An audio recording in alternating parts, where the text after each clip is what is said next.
কি বন্ধুরা, চারুকলায় ভর্তি নিয়ে ভাবছো কিন্তু কোনো আইডিয়া নেই বা কোনো ধারণা নেই, অথবা তুমি কি ড্রয়িং পারো না? তাহলে অবশ্যই এই ভিডিওটা তোমার জন্য। তার আগে পরিচয় দিয়ে দিই, আমি হচ্ছি ঢাকা বিশ্ববিদ্যালয়ের স্টুডেন্ট 103 ব্যাচ প্রাচ্যকলা বিভাগ। তো বন্ধুরা, অবশ্যই তোমাকে জিপিএ নিয়ে ভাবতে হবে। তোমার টোটাল জিপিএ 6.5 থাকতে হবে, আর এসএসসি আর এইচএসসিতে আলাদা আলাদা করে 3 পয়েন্ট অবশ্যই থাকতে হবে। আর যদি 6 পয়েন্টের উপরে থাকো, মানে 6.5 টোটাল করে, তাহলে তুমি অবশ্যই চারুকলায় ভর্তি হতে পারবে। তো হ্যাঁ, যে আমাদের চারুকলায় কিন্তু অবশ্যই দুটি বিষয় থাকে, একটা হচ্ছে এমসিকিউ আর একটা হচ্ছে ড্রয়িং। আর এমসিকিউতে হচ্ছে 40 মার্ক, আর ড্রয়িংয়ে কিন্তু হচ্ছে 60 মার্ক।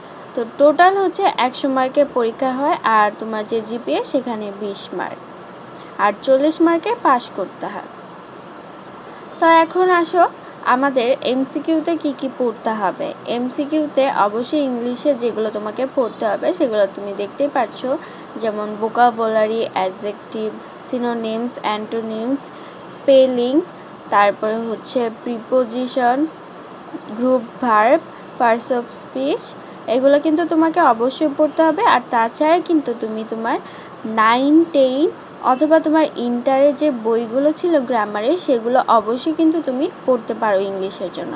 আর বাংলার জন্য আমি সাজেস্ট করব যে তুমি ক্লাস 10-এর যে বইটা ছিল আমাদের গ্রামারের, সেটা অবশ্যই পুরোটা পড়লে তুমি কিন্তু কমন পেয়ে যেতে পারো।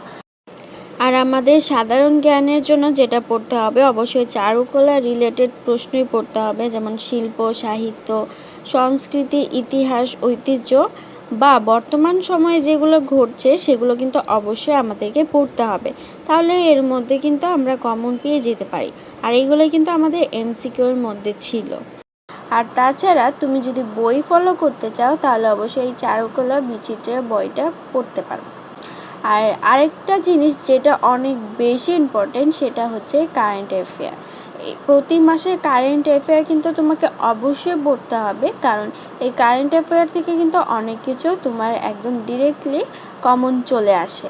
তাই হচ্ছে আমি তোমাকে সাজেস্ট করব যে তোমার যেই মাসে পরীক্ষা তার আগে থেকে 4 মাসের আগে কারেন্ট অ্যাফেয়ারগুলো অবশ্যই পড়বে, তাহলে কমন পেয়ে যাবে। তো বন্ধুরা, এখন আসি ড্রয়িং নিয়ে। ড্রয়িংয়ের জন্য অবশ্যই তোমাকে বেসিক শিখতে হবে। এভাবে তোমাকে বেসিক শিখে তারপরে ড্রয়িং আর্ট করতে হবে। আর একদমই যারা ড্রয়িং পারো না, তাদের কিন্তু হাতে ধরে কোচিং করতেই হবে। আর যারা মোটামুটি ড্রয়িং পারো, তারা হচ্ছে নিজেরাই কিন্তু বাসায় এভাবে প্র্যাকটিস করে তুমি কিন্তু অবশ্যই চান্স পেতে পারো।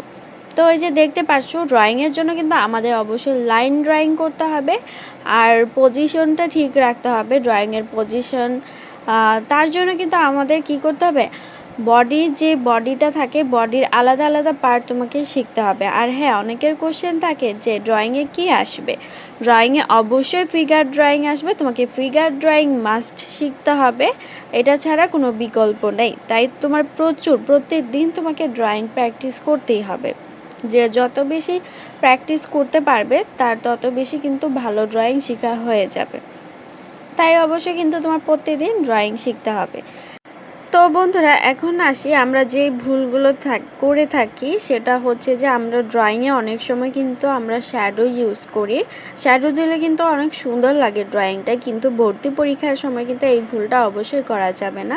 সেটা হচ্ছে যে এরকমভাবে লাইন শ্যাডো অথবা ঘিজিবিজি করে শ্যাডো দেওয়া যাবে না। যে এরকম একদম ক্লিন এবং ফ্রেশ হচ্ছে ড্রয়িং করতে হবে। তো এটা হচ্ছে আমাদের লাস্ট ইয়ারের কোশ্চেন ছিল এটা, ঢাকা বিশ্ববিদ্যালয়ে। আর প্রতিবার কিন্তু এরকম ফিগার ড্রয়িং আসে। তো অবশ্যই কিন্তু ফিগার ড্রয়িং অনেক বেশি করে তোমাকে প্র্যাকটিস করতে হবে। তো বন্ধুরা, আশা করি আজকের ভিডিওটা তোমাদের জন্য অনেক বেশি উপকার হয়েছে। আর যদি আর কিছু জানার থাকে, তাহলে অবশ্যই আমাকে ইনবক্স করবে। আর যদি তোমরা স্পেশাল সাজেশন নিতে চাও, তাহলে অবশ্যই কিন্তু আমাকে ইনবক্সে নক করবে, আমি তোমাদেরকে স্পেশাল সাজেশনটা দিব।